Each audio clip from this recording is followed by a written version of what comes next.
Hello, I'm Scott Soshnick. And I'm Eben Novi-Williams, and this is the Just a Kid from Akron sports business podcast, the Sporticast. All right, Larry Nance Jr. gives us a little chuckle there. Larry, if you're a listener for the show, you better be, and if you're not, just lie to me right now.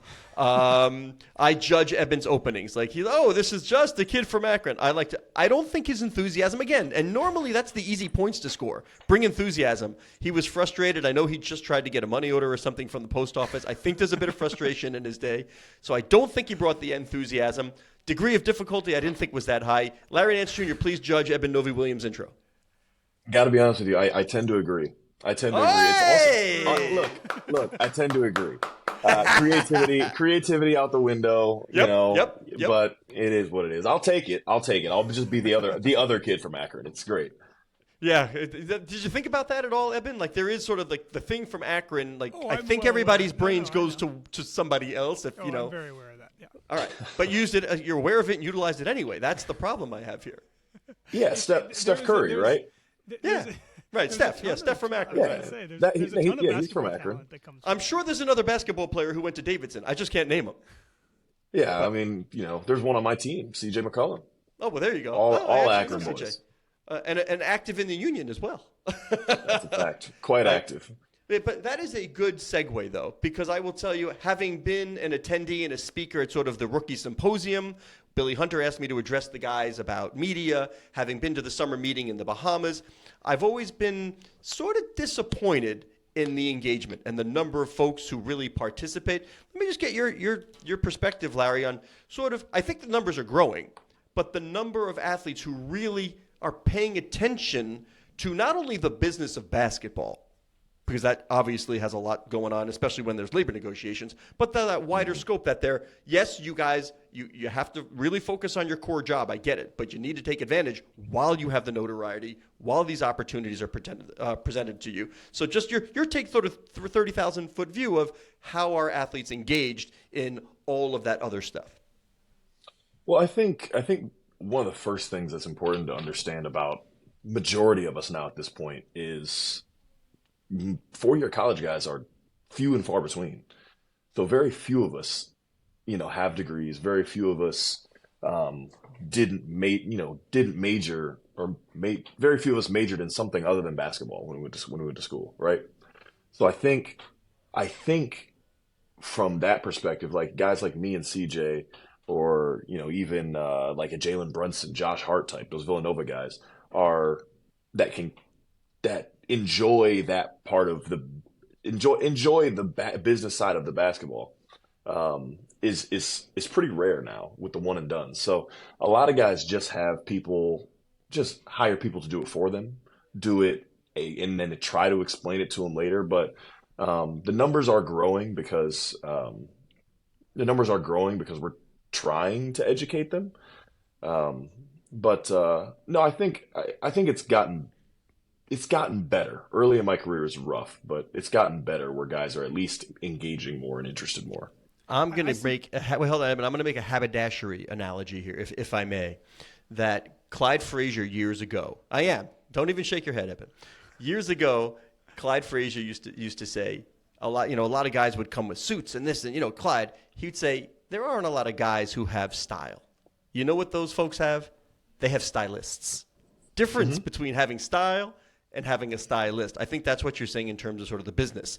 Like guys did turn it over. They had the stylists for the business, the agent, whatever, but they weren't engaged themselves to have style.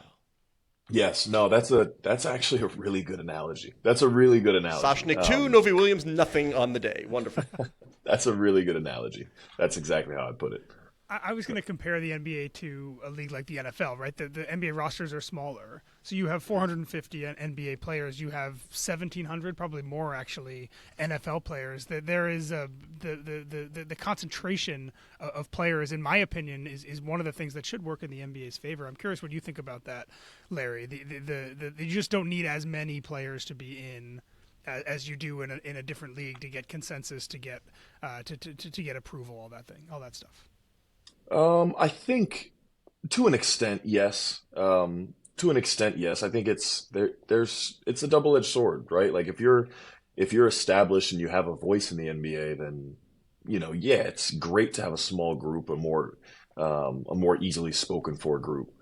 But at the same time, if you're not well established, there are only 450 spots. So those spots are often taken up, changed, all the time throughout the season. If there's 450 spots, I don't know how many people are actually on rosters throughout the year. It's probably closer to 550. If say there's a lot of people that we shuffle through. So if you're not well established, then it's really tough, and the shuffling begins for your career. I think we need to rename the licensing arm of the union to Think 450 plus a few others. Yeah, exactly. That's probably a good idea. That's probably a good idea. Larry, we're going to get into your investment portfolio. You're an investor in English soccer club Leeds, what you're doing with Group 1. But take us back to the beginning. At what stage, when did you start thinking about the opportunity you have as a professional basketball player to set yourself up for beyond basketball? Who were your mentors? What was your path to realizing that while you're playing was the right time to think about business opportunities beyond basketball? So early in my career in LA, not at all. Wasn't even open to it, considering it. Like, I just figured, hey, I'm just going to keep the money I get, and that'll be great. That'll be great. But then, I say the older you get, but around 25, 26 for me is like, all right, I just blinked and 3 years of my career is over. So I should probably like at least start to consider some of this stuff. So, as athletes, we get opportunities thrown at us at a ridiculous amount. When we're done, Larry, we'll talk about that restaurant I want you to invest in when we're done. Right. What do those opportunities look like? Is it just people, business partners, associates, other players? Like, what is the deal flow that you're talking about? What is it? A lot, honestly. Clothing brands, other players coming to you with different things that they're doing. When I was living in LA, like, people would come up to you at lunch and be like, "Hey, I want to tell you about this. I want to tell you about my idea."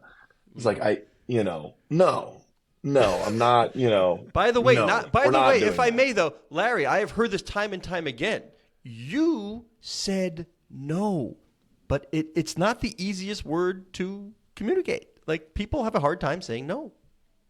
People have a hard time saying no, but again, like I said, like, I believe 4 years of college helps with that. Helps in growing up, and being able to kind of understand and speak for yourself a little bit. So, I was very fortunate, I was very fortunate to kind of grow up with people, kind of around my dad, and watching him watching him handle uncomfortable situations, and kind of be like, hey man, I don't, let me ask my people. Meanwhile, I don't got any people. It's me. And the answer's no.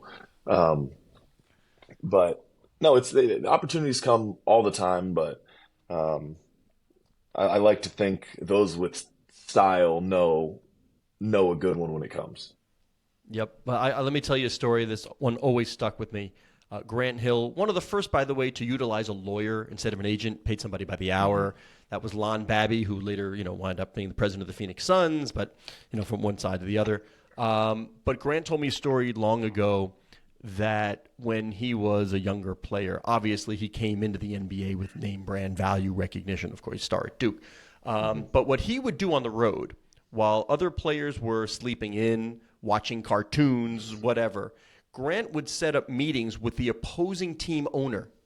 One, to establish a relationship, and two, to pick the brain. What's your core business? How do you incorporate the basketball? We should know each other now. And it was easy to get the meeting as Grant Hill NBA player.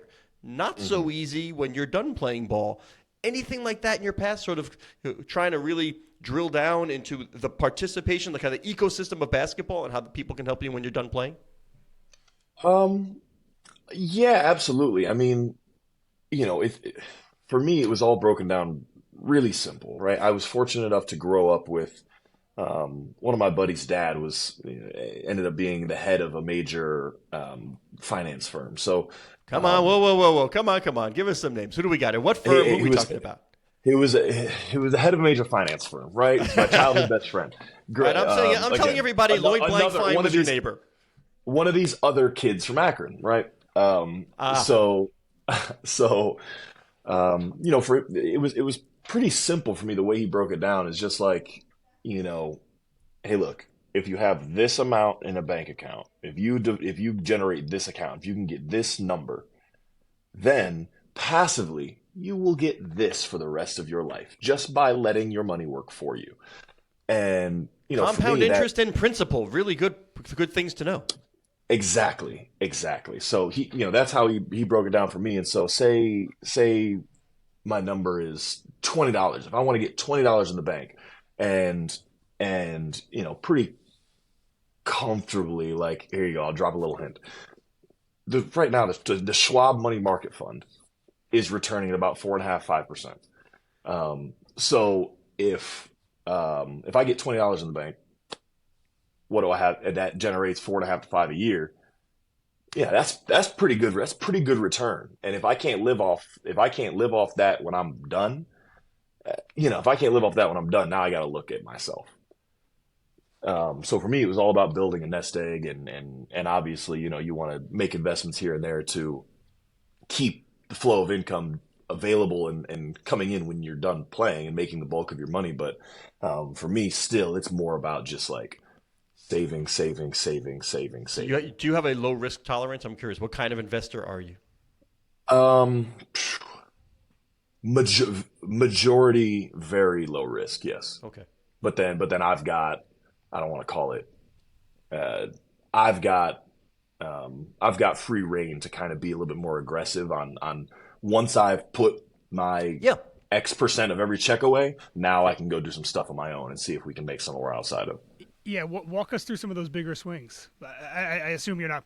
Maybe you are. Is Leeds in that category? Walk us through kind of the things once you establish the baseline and the lower risk stuff. What leads you to the bigger things?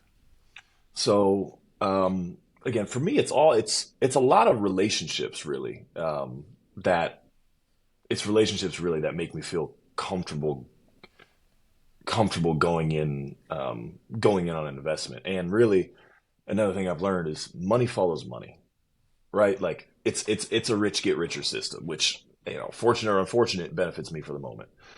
And so it's pretty easy. You see a deck here and there. Like I saw a one company, and it was like I got this sent the deck, and it was like, oh, LeBron, Drake, Apple are invested in this. It's like, yeah, I don't need to see too much more. I don't need to see it. Sure, yes, I'm in. Where those guys, you follow. It's like you follow the blue chip traders. We play right? the game. We follow the shekels. Yeah, we play the shekels. You follow the blue chip traders. It's pretty easy. But yes, Leeds is in that category for me. But Leeds, I got to be honest with you, Leeds is it an investment? Yes, but that is so much more than just an investment for me. Like, I play basketball, but my favorite sport and favorite thing to do is watch soccer and be around and be involved with soccer.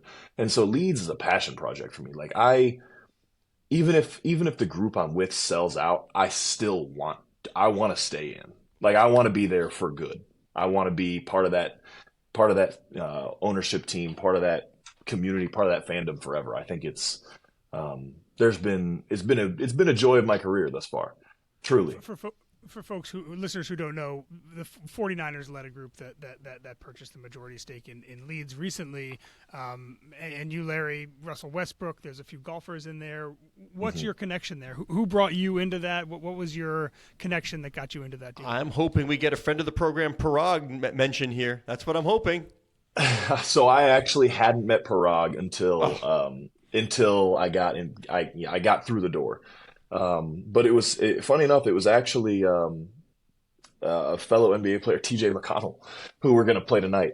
Me and him, the guys that love soccer in the NBA it's like this, right? Like we talk about it, we text each other. It's like we post about it's that we love it and we love talking to each other about it. So TJ was a Liverpool supporter. I was a Chelsea supporter. And we were both like really into it, watching, texting on the weekends, like, yo, can you believe what Salah just did? That type of stuff. And so this opportunity was brought to him originally.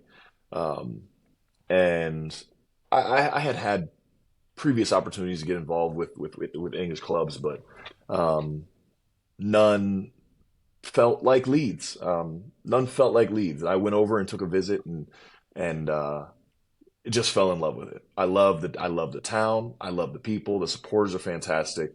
I just fell in love with it, and so for me, it was easy, very easy.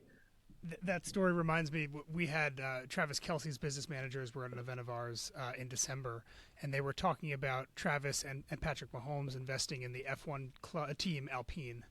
And the way Pat got involved, as they told it, was that it was an opportunity for Kelce. Kelce knew Pat was interested in these opportunities. They're obviously close. And he had his people reach out to Pat's people and say, hey, look, if Patrick's interested, like we've got this deal here. It's fascinating to me that a lot of the athlete deal flow seems to come from each other. That you just know what each other, you're friends, you know what each other's interested in. Some opportunity hits your desk or hits someone else's desk, they think of you. It's really interesting that and even players who aren't on the same team, right, can help bring each other along in business opportunities. I find that really interesting.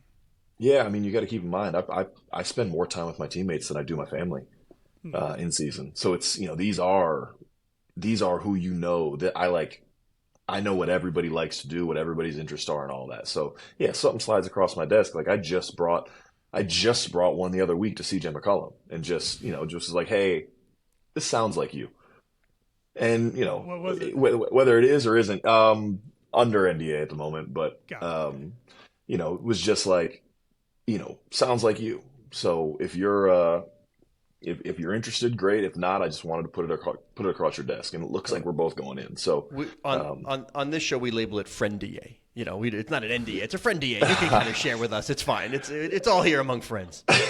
Yeah, we'll have to turn the cameras off for that one. we like to triangulate stuff on this show, and Eben just talked about our thing, and they were talking about. I thought he was going to go somewhere else because you were talking about Leeds and that community. We also had the guys from Maximum Effort, which is Ryan Reynolds' content firm. They were also represented on that panel, and I asked them. I said, "What's to stop, let's say, Taylor Swift?" Or, what's to stop someone from emulating what you've created at Wrexham? And he really said, just bring in celebrity, bring in the money doesn't guarantee success. He's like, they really have a buy-in on the community. And that is what's making the difference here. It sounds like you sound like to me an investor. When you're in, you're in. You understand that makes a difference as to whether or not there be a successful outcome on the other end. Yeah, I do believe that. But like I said, again, for Leeds, was it an investment? Yeah, it was an investment. It was a nice chunk of change, but for me, like, it's not about the money at the end for that one specifically. Like, you invest in a lot of things very passively, right? Like, hey, yeah, this Legends, right? It's an athleisure brand. I'm invested in them, and for me, I put my money in, and I just sit back and I go, yeah, I trust you. Go ahead.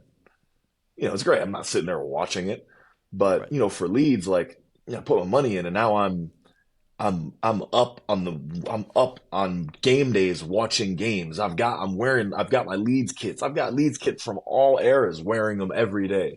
It's like a real thing for me. It's not just. It's a very active investment, and again, it's less of an investment, more like I'm in. I'm in. I love those people. I love the team. Like it's been, like I said, it's been a joy of my career to be involved with this so far, and hopefully I never have to look back.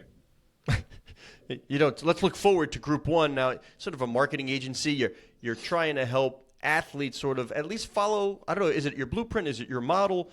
But there are avenues available to athletes. Now, what makes Group 1 different from marketing firm A, from agent B, from colossal firm? I could name an Octagon. I could name, a CAA. What are we getting here? Why this, and what's different about it? So again, I had said earlier that for me, investing is all about relationships and who what they do, that type of stuff. So this one was.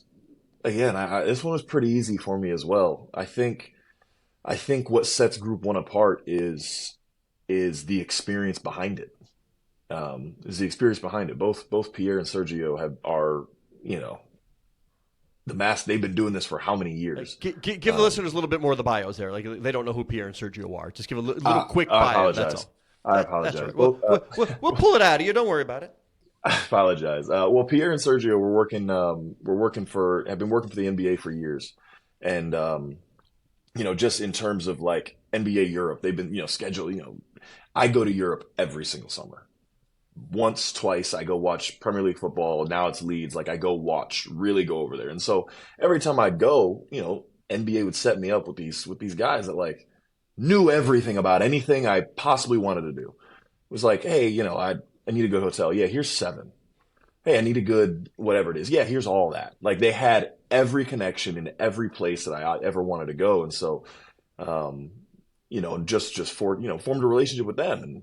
And so when they brought the opportunity to me, it was again a no-brainer for me because I had personal experience with the fact that I, as an American, and realistically, we as Americans have no idea what we're doing in Europe. And I consider myself a pretty well-rounded NBA player. There are guys that do go to Europe and do go overseas that have no idea what they're doing, and they need, you need some guidance, and I've seen it firsthand. So, I think these guys, both Pierre and Sergio are going to be terrific. They have already been terrific for me, and I believe that NBA players coming to Europe and football players coming to America and the exchange of respect and time amongst each other is just going to continue to grow and boom. Who's your favorite soccer player? Of all time, Samuel Eto'o. Okay. Currently, that's a hard one. It's got to be someone who leads, right? That's a hard one. That's why I was waiting for a Leeds player, but no, not yet. Yeah. These Americans. No, that's a hard. Well, no, I'm torn. I'm torn between. Look, Archie Gray from Leeds is I adore him. He's great, and then Crescencio Somerville, probably one of those two are my favorite. I'd say.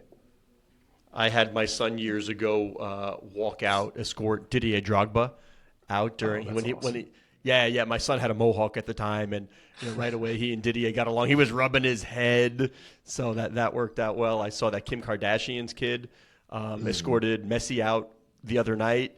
Your thoughts into let's go buy, sell, hold. Where are you on soccer in the U.S., MLS particularly? I mean, we know franchise valuations are booming, but if someone came to you and said, "Hey, we're gonna open up a round here for an MLS team," would Larry Nance Jr. be interested? I'd be interested, absolutely. I'd be interested, absolutely. I think soccer in America is going to continue to it's going to continue to take off. I really do think that. I mean, what we got coming up here, with this World Cup is, I think, I'm really optimistic that it's just going to like finally open our eyes to the greatest sport in the world. Like, yeah, it's the greatest. So Adam Silver on line 1, Larry. Look, I've said it and I'll say it again. I play basketball. I love soccer. But no, really, I think it's going to open our eyes to how beautiful the game is and how much passion there is behind it. And obviously the MLS and the MLS is getting bigger, with Inter Miami and Messi and Suarez and all those guys coming over. Just like Zlatan did for LA while I was out there. It was really cool to see. But yeah, I'm in. I'm a firm buy on soccer in the United States. Eben is like the Ibra of the podcast world. Like he's the Ibrahimovic of the podcast world. He doesn't have his man bun going right now, but that's him. The ego though, and I agree with that. I agree with that. Larry, I want to ask you about one of the biggest stories in the NBA in the past few weeks has been the All-Star game and what is and is not working both for players and for fans. You've participated in a dunk contest. Your father won, I think, the first slam dunk contest. Mm-hmm. I'm curious what you think. If Adam Silver called you and was like, hey, what can we do to get players more interested in this, to create a more compelling weekend for fans, what do you think the solution or some of the possible solutions might be? I first and foremost, I think it's really difficult. I think it's really difficult. I myself have never played in an All-Star game. But I do think our season is long and grueling, right? So from a player's perspective, we get one guaranteed week a year to rest and recover.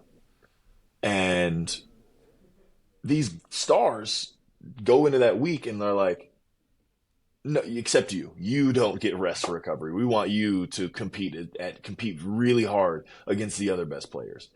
And I understand those guys wanting rest and recovery. But at the same time, like, I grew up watching the All-Star game. I grew up watching All-Star weekend. I would love to see him play hard as well because that's the best in the world. And, more viewers are going to pay attention to, LeBron and KD really going at it, and Steph and Jokic, like, they want to see the best play against the best, and that is an opportunity for that. So I understand it from both perspectives. I honestly have no idea what to do. None. I'm very glad to have no real say in that. That's far too measured a cerebral take for the sports talk world, Larry. We can't have that kind of I stuff. know. We I'm need sorry. something silly. Like, give me like cancel the season and just play an All-Star game. I'm sorry, but yeah, I don't know, man. I don't know. Let me toss out the idea that we had discussed on the podcast a few weeks ago. If you took the two rosters of All-Star players, told them that there's no All-Star game, they're going to be in a gym with cameras and microphones for 2.5 hours. Everything's on the record, and they can do whatever they want. Roll some balls out there. They can sit and chat. They can play. They can shoot hoops. They can horse, whatever, knockout. They can just sit there and talk about their investments or whatever they want to. But everything is going to be mic'd up. Do you think you end up with a compelling 2.5 hour product of getting a glimpse into these athletes, or do you think that ends up being a disaster? Oh, it's going to be a disaster. Okay. It's going to be a disaster. Yeah, it's going to be a disaster. You think just with cameras on, people are just not going to want to be entertaining or talk about anything? No, you got to understand, like, we're really good at not saying things we shouldn't under camera. Like, we're constantly under camera. So I think it'd be terribly boring, and no one's going to pick up a basketball. Okay. Yeah, that's interesting. Yeah, no one's picking up a basketball. Maybe maybe Anthony Edwards might shoot left-handed, but other than that, I think guys are just going to sit around and BS with one another. Ooh, can't wait to see the ratings on that one, Eben. Great idea. Oh, it's a joke. It's a joke. Another one that we have talked about relative to the slam dunk contest, the hockey, the NHL's All-Star game this year kind of redid its skills competition, put a very big prize, I think it was a multi-million-dollar prize in front of the winner. Is there a dollar figure on the slam dunk contest that you think gets the bigger and most fan-friendly names to participate, or do you think that there's just not enough to, along the things that you're saying, not enough to get names like that to do this once again? I think that's twofold, honestly. The dunk contest is an interesting one. I think, money is a great incentive. Obviously, like, you're going to get more people with more money. But two,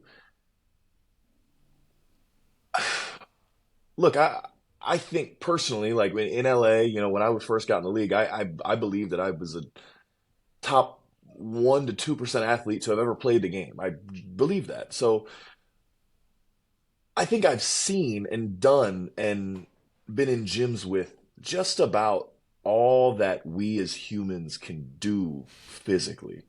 There's just not much else to be discovered in the dunk contest. I really believe that. Like, I think we're close to tapping out, and I don't know what the solution is to that, but we're seeing repeated same dunk, same day. And now there's like various tweaks to them, but it's all kind of the same stuff. And I think it's less to do with creativity and more to do with biology. Hold on. This is where I got to jump in. Hold on, Larry. I got to get creative here. Like when I covered the NBA way back when, it was like Dikembe and Alonzo Mourning, and in practice they would have brooms, to pretend that you were defending. I see trampolines and brooms as a wonderful elixir for the problem here. We got to get creative. We got to get creative. Is the solution to guys. Yeah, trampolines and brooms are the solution. Exactly. Yeah, I'll tell you what. Trampolines are going to get a lot of guys. Yeah, I don't know about that one. Because I've heard, people mention like, okay, we get the 3 best dunkers in the NBA and the 3 best shot blockers and have them go at it. It's like, oh, God, no. God, that's broken bones. That's broken bones. Yeah, no. That is bad news. Yes, that's bad news. But I don't know a solution, but I do believe we're in a weird place of kind of coming to the tail end of what people can do.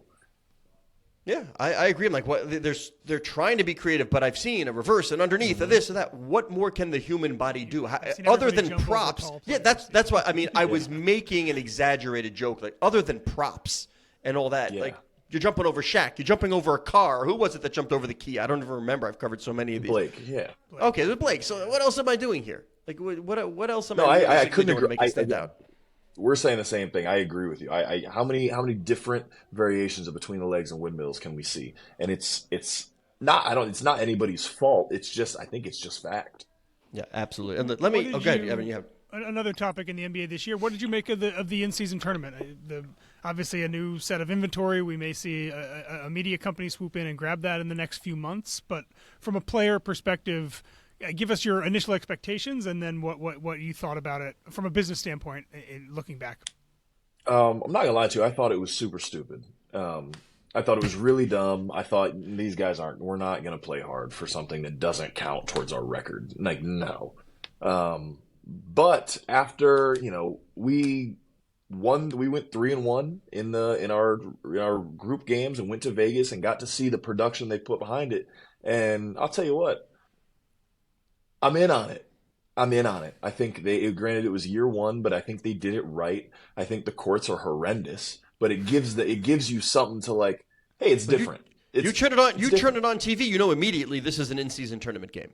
Yes, absolutely. There's no questions. And it gives people to honestly, publicity is publicity, and those courts, good or bad, were publicity. So, I was out on it at first, but I think it's great. I really do. I think it's great. And guys played hard. I mean, we played Braun, and he was running like he was 21 years old in that in-season tournament. So, where's he from again? Guys are playing hard.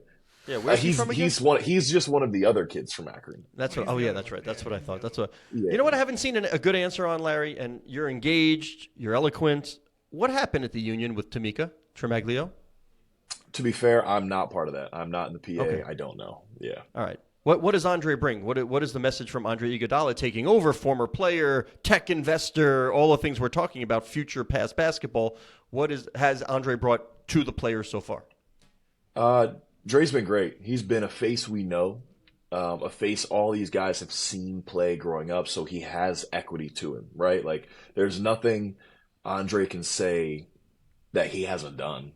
Like, hey, we want you to do this. Yeah, I've done it and won 3 championships. So, like, there's none of that, no excuses. Like, he's one of us. So, like, he's been through it. He understands. We just saw him in New York last night. I'm really a fan of the hire. I think he's going to be great for us, and I think it's important and imperative that we show that, we're athletes, but we got guys that really know what they're doing, business savvy, and can and articulate themselves in any room.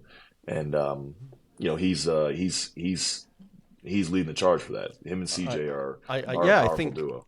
I love the message that players could take. Like, Andre chose Golden State in part because he wanted to be near venture capital and he wanted a relationship with Joe Lacob, Kleiner Perkins founder. I mean, that was part of the reason he should. Not only, it wasn't just a basketball decision.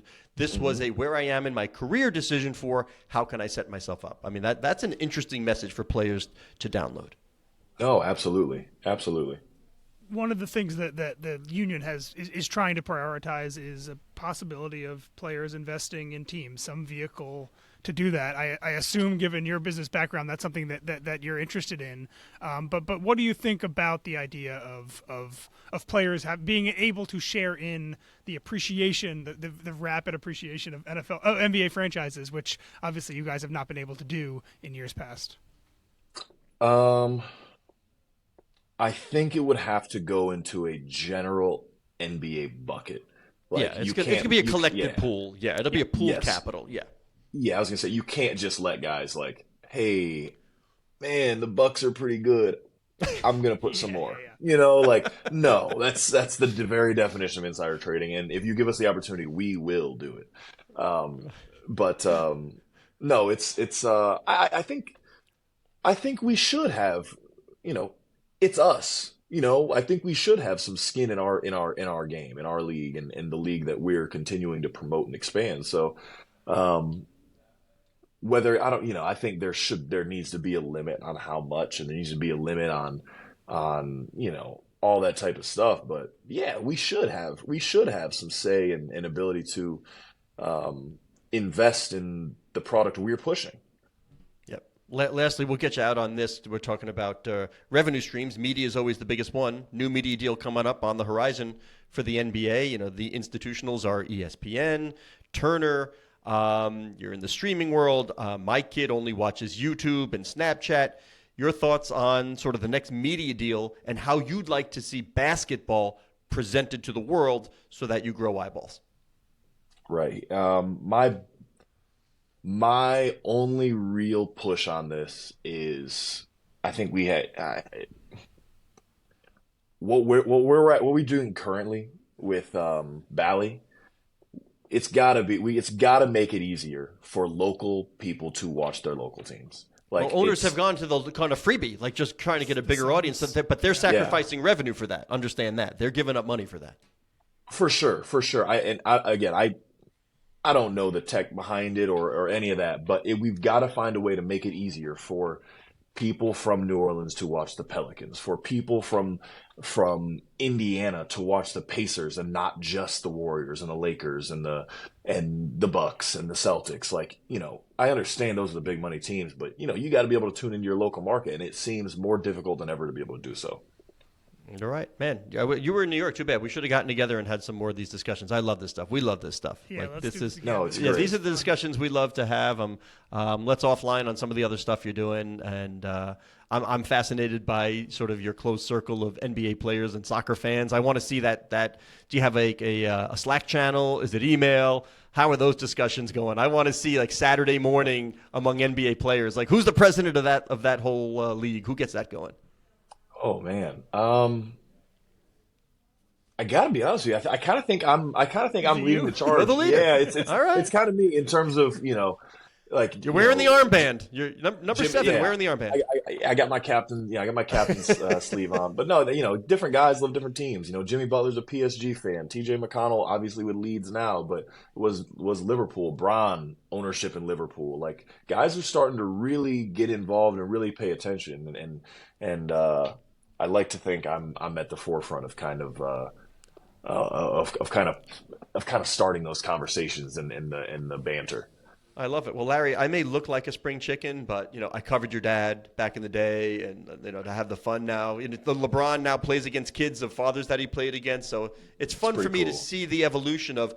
I would have guessed. Like, you close my eyes, and listening to you, I'd have been like, all right, this guy comes from sort of a 4-year institution background or had a parent that played pro sports. Like that's what I would have guessed that.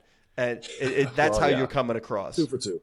2 for 2. No, I appreciate that. It's I like to credit, it's probably my dad that, because, when you're a kid and an NBA player, an NBA legend, you kind of have to be, you got to be able to carry yourself in some pretty powerful rooms. So when you were growing up, what poster that. did you have? What poster did you have? What jersey did you wear? Because no way your dad was your favorite player. That just, absolutely as a parent not. now, that didn't happen. So who was your guy? Who was your guy growing up? I went through stages. It was Jermaine O'Neal at times. It was Brandon Bass at times. It was Brandon Bass. Really? It was Jeff Green. Yeah, I love Jeff Green. I love Brandon Bass. It was David West. I found myself loving like power forwards that could do a little bit more. So Rudy Gay. Rudy Gay is my all-time favorite player. Rudy Gay, your all-time favorite player? Yeah. No Dale Davis. I was waiting for a Dale Davis. No Dale Davis. I didn't watch too much. I didn't watch too much VHS. Oh wow! You just brought me back to my youth. God damn it! Hey, I'm sorry. Oh, man. I know. All right. Well, thank you very much. Eben, get rid of him now. I'm hurt. I gotta go. Thank you very much to Larry Nance, forward with the New Orleans Pelicans. You can find Larry on Twitter at LarryDN22. My co-host. Ooh, homework right there. He did his homework. You can find him on the Twitter. That's pretty good. For you. That's good homework Scott right there. On Twitter He'll screw mine up. I am Eben Novi Williams. You can find me on Twitter at Novi_Williams. How about the shirt, by the way? show How about the nice by shirt? Aaron Greenewald. Thank This you is very where, much, by the way, Larry, Aaron. I try to distract him as he's running through the Media closing. editor Cora We try to get him to stumble. You can We do follow this. the Yeah, this show is at regular Sporticast. stuff. He's doing pretty well, though. Okay, He good. is. Yeah, he's doing the Sportico well done. He's on at the Media end. Network.